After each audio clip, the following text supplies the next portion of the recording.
Your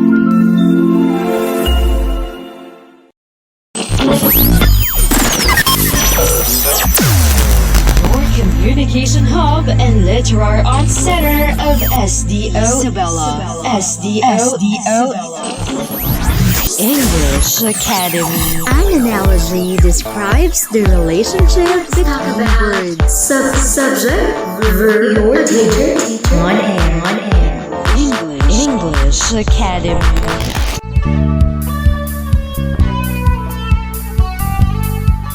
Hello, how are you today? I hope you are all doing well. Today, you are listening to English Academy for Grade 8. This is your radio teacher, Laureano Pascua. Can you still remember our previous lesson? Very good. Last meeting, we talked about modals. As you learned about modals, you are also able to differentiate modal verbs, nouns, and adverbs. But before we move on to our set topic for today, let's see if you can still remember these modals. Sit back, relax, and get your module number 3.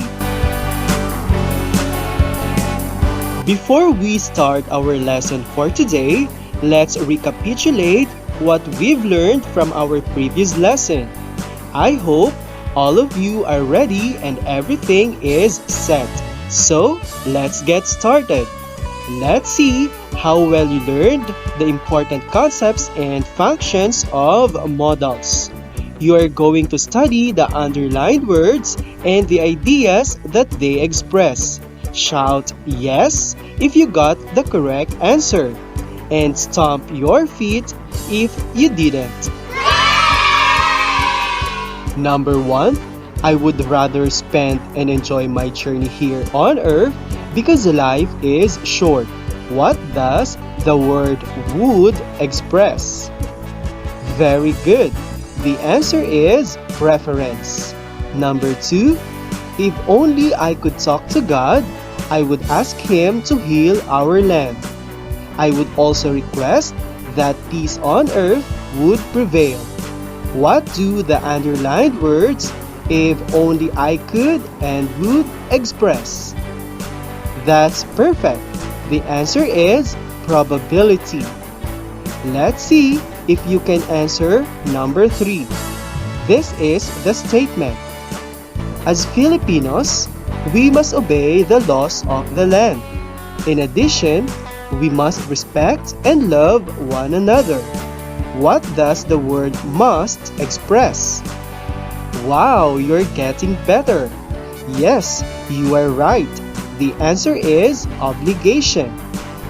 For number 4, due to weather disturbance, we may experience occasional rains. Therefore, we must always bring our umbrellas with us. What do may and must express? That's correct. May expresses possibility, while must expresses obligation. And for number 5, no one can visit patients under quarantine, even though they need the care and support from their families. What does can express? The answer is prohibition. Congratulations! I believe you got a perfect score for this recap on modals. Were you able to notice the underlined words in your module? That's good. What do we call those underlined words again? You are right. They are called modals. Then, what do these modals express? Precisely. These modals express different uses, giving preference, stating probability, expressing obligation, indicating possibility, giving prohibition, asking permission, seeking advice, showing ability, making request, demonstrating willingness, and manifesting lack of necessity. At this point, let's check your answers on your assigned quiz last meeting, wherein you were instructed to complete the sentences with the appropriate modals. Don't be ashamed. Just check your answers honestly. Remember, honesty is the best policy. For sentence number 1, there is a blank of rain tomorrow. What's the appropriate modal? The correct modal is possibility. So, it is letter C. For number 2, I have a friend who has the blank to read minds. The appropriate modal is? That's correct. It is letter A. Sentence number 3. My mother is blank coming home late tonight because of the heavy traffic. What's the modal? It is possibility or letter B. Sentence number 4. Only those who passed the admission test blank enroll in the university. What is the correct modal for the statement? Very good. It's can or letter A. And for number 5, if Carl campaigns hard, his win is a or an blank. What should be the correct modal? That's awesome. The answer is certainty or letter B. Can you still follow? Very good. For statements 6 to 14, the answers are the following. Look at your paper, then check it correctly. Number 6, obligately, or letter C. Number 7, will, or D. Number 8, must, or D. Number 9, promise, or D. Number 10, can, or A. Number 11, certainty, or D. Number 12, promise, or C. Number 13, promisingly, or D. And number 14, might, or B. How's the result? That's amazing! Congratulations! Again, you did a great job! In a short while, let us be informed by this reminder as we proceed for today's topic. SDO. Tayo na!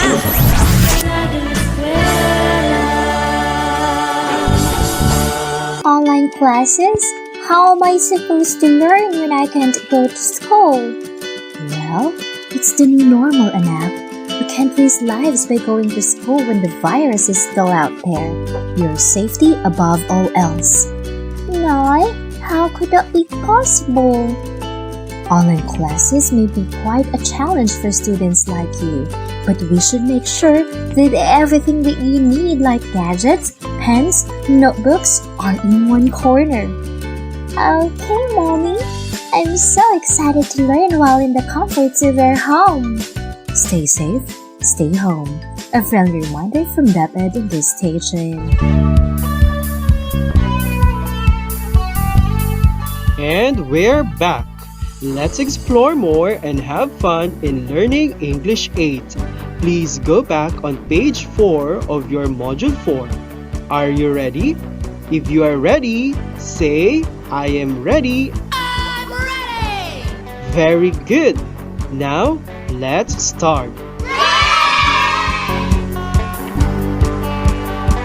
I can sense that you have now your modules with you. So, please read with me to stress our topic for today. Are you ready? Our topic today is about using transition signals. So, at the end of the lesson, you are expected to identify and use transition signals that indicate coherence. Aren't you excited? That's great! Focus your attention on these sentences on page 5. Let's study them for you to have a deeper understanding of what transition signal is. The first sentence is, threats and trials were rough. While the second sentence is, life is full of challenges but meant to be well. In sentence number 1, the transition signal and is used to connect two incidents equally. While in sentence number 2, the transition signal but introduces the opposite ideas. Take note that simple conjunctions serve different purposes. Conjunctions that join words, phrases, or clauses together are the most basic transition signals. The words and but are examples of transition signals. Transition signals are words and phrases that connect ideas of sentences and paragraphs for coherence. They also indicate building up a new idea or thought, or compare ideas or draw conclusions. They have different types, and each type helps to make certain connections. Don't you know that even transition signals have its types and distinct functions? Let me share them to you. The first set is comparison and contrast, which point out alternatives or differences. The transition words for comparison are as, also, likewise, similarly, in the same way, while the transition words for contrast are but, despite, however, even though, and on the contrary. For example, my mom loves pasta, but she dislikes spaghetti. Similarly, she did not like lasagna. On the contrary, she loves macaroni. Likewise, she loves pancit guisado, sotanghon, and palabok. From these examples, what are the transition words that show comparison? That's great! Similarly and likewise are the words that show comparison, while but and on the contrary shows contrast. The second type is chronology, which helps define time. Some of the transition words are after, before, during, first, later, next, simultaneously, and soon. For example, before you go to the stadium to watch your favorite basketball game, make sure that you have your snacks and video camera that you will use during the game. Later, you will find it enjoyable when you can simultaneously eat while videotaping. Can you also give your own example? That's amazing! Trying is not bad. By simply using these transition signals in your daily activities, I'm sure you will master all of this. The third type is the cause and effect, which show the consequences of an action. Transition words for cause are accordingly, because, due to, and since, while for effect are consequently, as a result, therefore, and so. For example, since you have been a consistent honor student and a skillful one, therefore, there would be a possibility that you would graduate cum laude or be cited with the Technical Skills Awards in college. As a result, you would have a better chance to find a job or be an entrepreneur, because some companies would prefer those applicants with impressive school records or those with technical skills. What are the transition words that indicate cause used in the paragraph? You're right. The words are since and because. How about the words that indicate effect. That's correct. Transition words used that indicate effect are therefore and as a result. The fourth type of transition signal is illustration or example, which adds emphasis or introduces evidence. Transition words for illustration are to demonstrate, specifically, and truly, while for example are for example, such as, and namely. Let us have this example. Mateo loves vegetables. Truly, he is happy to eat those every day.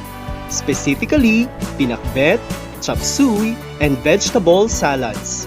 To demonstrate his love for vegetables, Mateo is planning a vegetable socials for all his friends. Can you tell me now the transition words that indicate illustration or the words that give emphasis? You are right.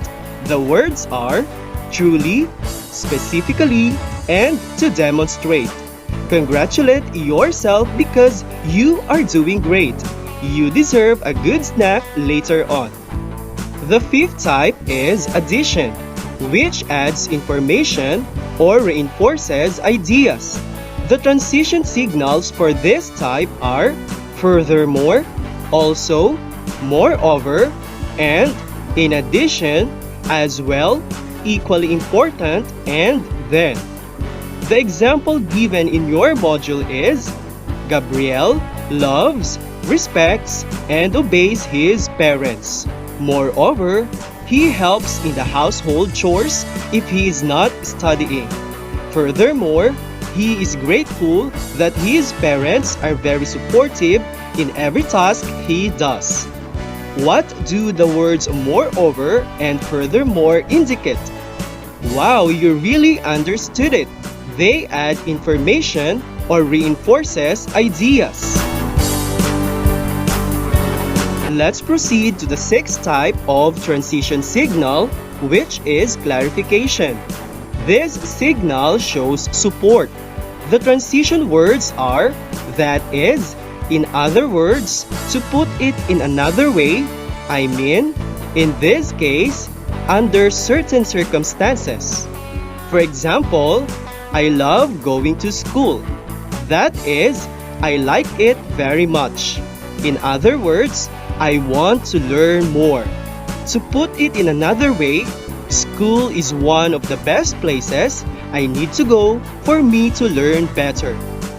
Take note, class, that is, in other words, and to put it in another way are expressing clarification.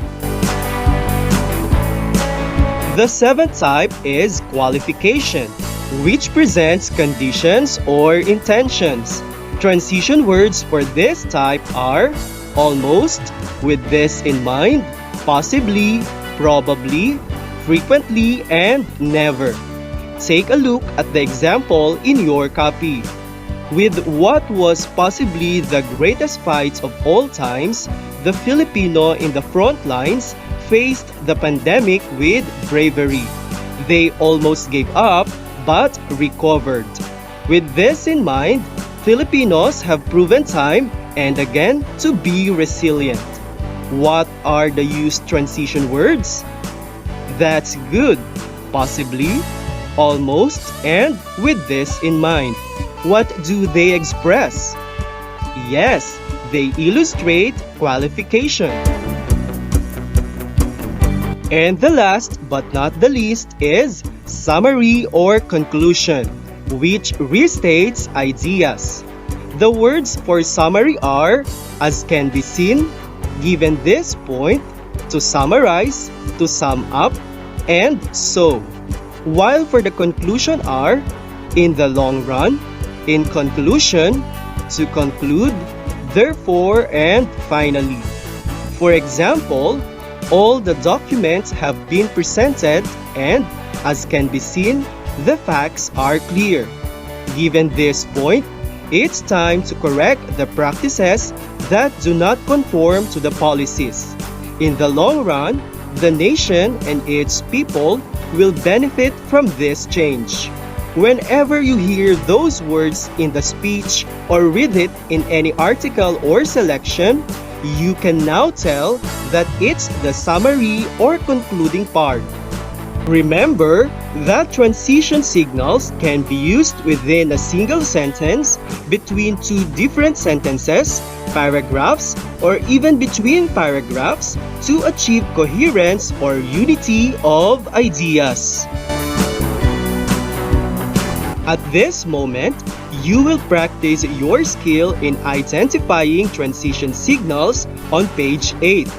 From the brick wall, you are going to pick out the transition words. You have to write your answers on a separate sheet of paper. Did you get them all? In any order, these are the transition signals. Similarly, consequently, even so, therefore, furthermore, however, due to, in fact, even though, and in the same way. Wow, that's amazing! I can feel that you really understood our lesson for today. Now, you are going to read the paragraph on page 10 carefully. Take note of the underlined transition signal in each sentence. You have to classify each according to the 8 types of transition signals you learned. Write your answer on a separate sheet of paper. Are you ready? Again, I want you to classify each word according to the 8 types of transition signals you learned today. When there is a misunderstanding among friends, the usual reaction of those involved will sometimes turn their backs after an argument. For example, friends who exchange words would probably not talk for quite a while. Moreover, they will try to convince their other friends that they are right. Unfortunately, this will not help solve the problem. As a result, when there is a communication gap, the longer the relationship will not be patched up. To avoid this, friends should constantly communicate with each other. Can you now categorize the underlined transition signals? Please prepare your answers now. Very good. For example is classified under example. Moreover is classified under addition. Unfortunately is under cause and effect. As a result is classified also as cause and effect. And to avoid is under summary and conclusion. Congratulations! I am very sure that you were able to familiarize these transition signals and their functions so that you can easily achieve coherence in every written task. Before we proceed, we will have this reminder first. Then, you are set to accomplish more of today's tasks. SDO. Tayo na!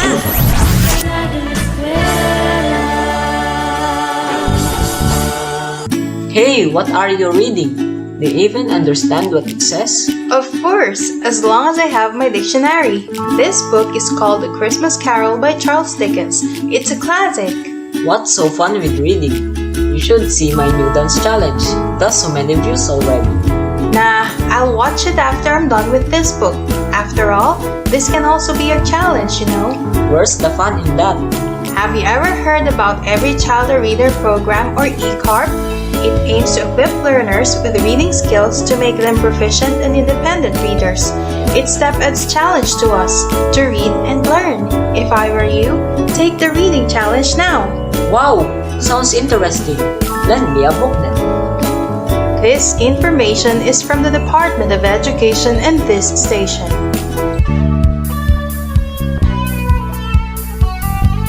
And we're back in English Academy.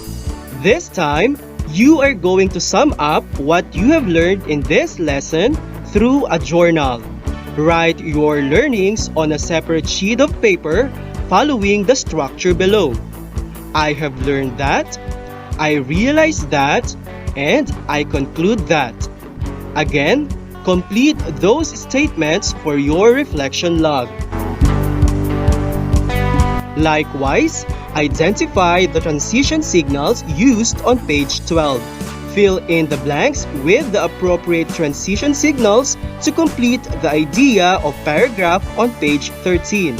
And then, you have to choose from the given pool of words. Continue writing your answers on the paper that you are going to attach with your activity sheets for submission. To test how far you've learned in this lesson, you are going to take the 15-item quiz. You just need to fill in the blanks with the appropriate transition signals in each sentence. Just choose the letter of your choice and write your answers on your activity sheet, as we will check your answers by the next meeting. And for now, let's call it a day. On behalf of our scriptwriter for today's episode, Mrs. Joy D. Patricio, and the SDO Isabela RBI production team, I am your radio teacher, Loriano Pasqua, thanking you for listening today. Do not forget to always stay at home and follow all health protocols for your safety. See you the next episode. Thank you and goodbye.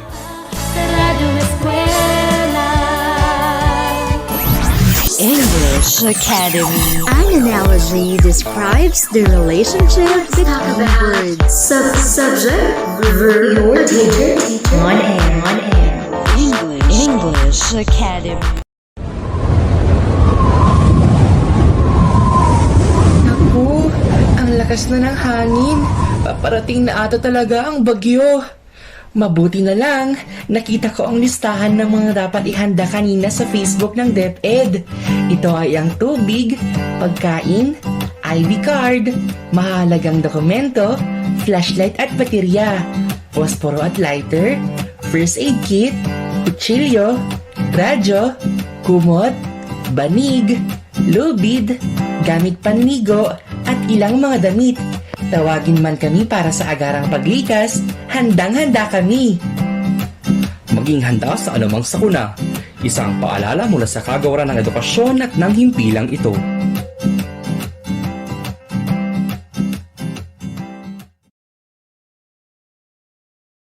Taho kayo dyan! Di makatulog sa gabi sa kaiisip, damdamin ko'y mayroong lungkot hanggang sa panaginip. Oh, Berto, di ka ba nakatulog kagabi? Hindi nga ho, Kuya Pekto. Dala ho siguro ng lungkot ng pag-iisa dito sa bahay. Di ho kasi makalabas dahil sa COVID-19.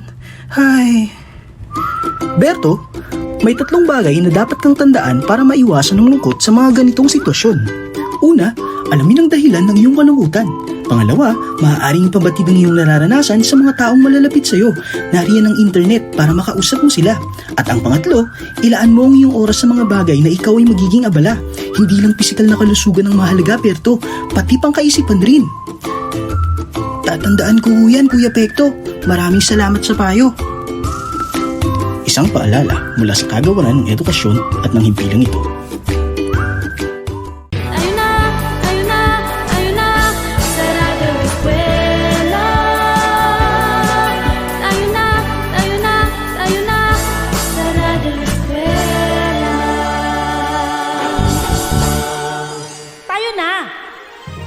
Patuloy ang edukasyon para sa ating henerasyon.